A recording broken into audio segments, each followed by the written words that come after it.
markana jowhar xildhibaan nuur xaashi oo ka mid ah mudanayaasha baarlamaanka ee maamulka Hirshabelle oo booqasho ku tagay xafiiska telefishinka Som News ee magaalada Jowhar ayaa baaq u diray beelaha ku dagaalamaya deegaanada ka tirsan Galmudug iyo sidoo kale Hirshabelle Xamdi Abuukar Xamdi Dhool oo telefishinka Som News ugu soo waranta gobolka Shabeellada Dhexe ayaa warkan ka soo dirtay magaalada Jowhar dagaal sababay nimashii dhaawac ayaa waxa uu ka dhacay deegaanka Ceejiqo oo ka mid ah deegaanada hoostaga degmada Maxaas ee gobolka Hiiraan waxaana dagaalkaasi u dhaxeeya beelo walaalo ah wada daga deegaankaasi xildhibaan nuur xaashi oo ka mid ah mudanayaasha baarlamaanka Hirshabelle ayaa baaq u diray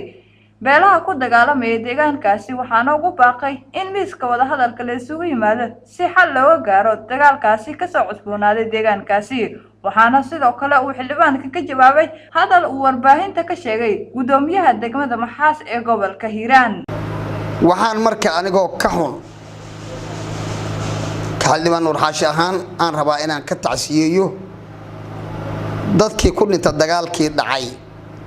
maalintii bisha 22 ahayd ka dhintay dadka walaalaha labada dhinac ku dagaalamay ka wada dhintay ilaahay intii dhimatay jannadii firdawsa ha ka waraabiyo inkastoo laga fiican yahay in laba qofood oo muslimuhu ay isku soo duulaan arrin laga fiican yahay weeye intii ku dhaawacantana Allah bogsiyo gulufka colaadada haatan jira oo arrintaas la xiriir oo ka dhasayna ilaahay subhanahu wa ta'ala waxaan weydiisanay ilaahay qaboojiyo intaas kadib waxaan rabaa inaan codsi u jeediyo dadka Soomaaliyeed ee halkaas ku dagaalama in ay dagaalkaas joojiyaan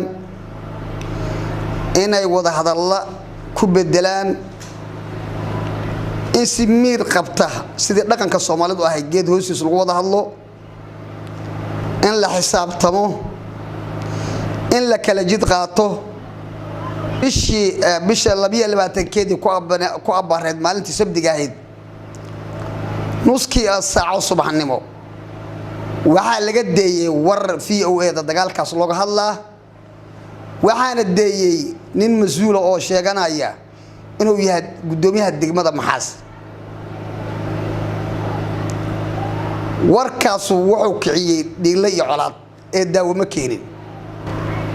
war xumadu colaadna wax ka bartagto oo colaad wax ka bartagto inay adiga colaad ku keento maahane ma jirto dad ka soo duulay galgaduud ma jiraan dad gurceel ka soo duulay waxa diriray oo dagaalku dhex maray waa shacbiga gobolka Hiiraan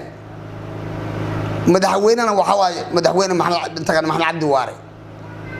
gobolka gobolka Hiiraanna waa yaani muxuu Yuusuf Axmed Hayb Dabageed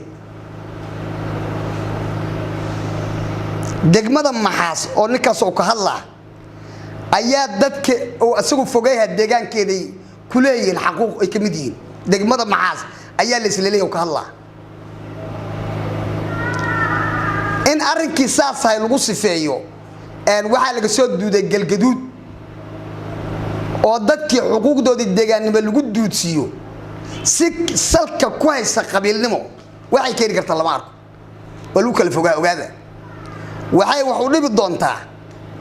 yaani geedi socodka nabadda ama gogosha la isku imaan doono ayay saameyn ku yeelan doontaa arrinkaas Xamdi Dhool Som News Jowhar